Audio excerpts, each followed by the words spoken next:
Welcome guys. In this video we will take a look at the paragraph section of Home tab.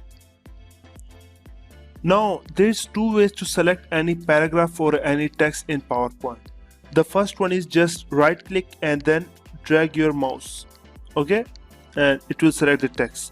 And the second and the easiest way, just click on the text box, okay, and it will select the whole text in this text box, okay.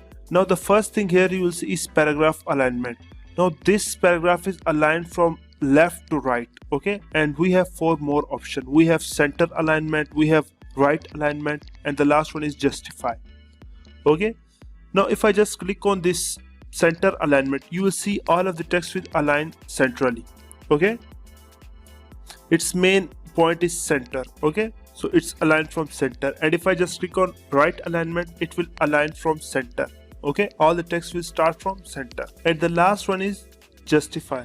Now justify will arrange your text in order that it can fit in this text box, okay. Now in most of the cases I either choose the left alignment or center alignment, okay. In this case I will select left alignment, okay. Now the next thing here you will say is columns. Now if you read newspaper, you will be familiar with columns.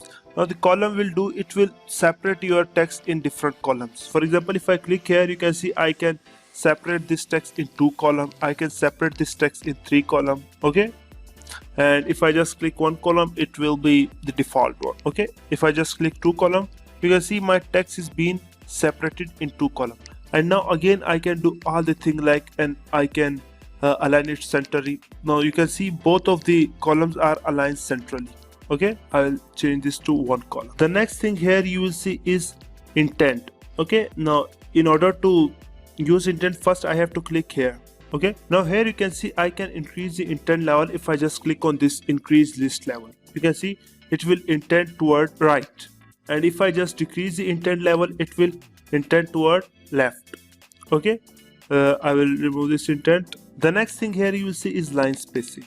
Now if I just click on line spacing, you will see I can increase the line spacing. I can change it to 1.5. I can add a line spacing of 2.0. I can add a line spacing of 2.5 and so on, okay. And after that, the next thing here you will see is we can add bullet points or number, okay. Now in order to add bullet point, just click on this bullet point, okay. Now here you will not understand bullet point really well, so I already created a list for you. Now here you can see in this list you will see 4 points, and I also added this bullet point. Now here in bullet points we also have some more option. If I just click here, you can see we have different type of bullet points, okay. You can choose anyone, and if you don't want any bullet point, just click on none, okay. And you can also add numbers here, okay. If I just click here, you can see we can add numbers here. And you can also change the number to ABC or numerical number, okay. If I just select numerical number, here you will see our list have numerical number of bullet points, okay. I will choose none. The next thing here you will see, first of all I have to select this text box, okay.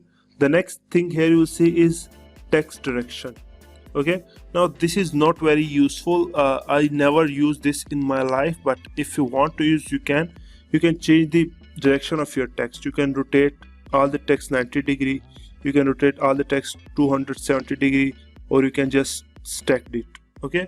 Now I don't know why this stacked it option is available. I never use this option, okay. The next thing here you'll see is align text.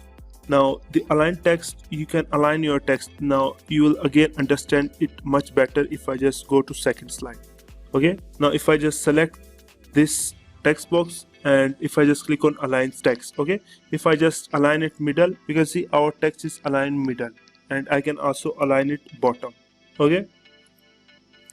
Now the last thing here you will see is, again I'll select this text box. The last thing here you see is convert to SmartArt.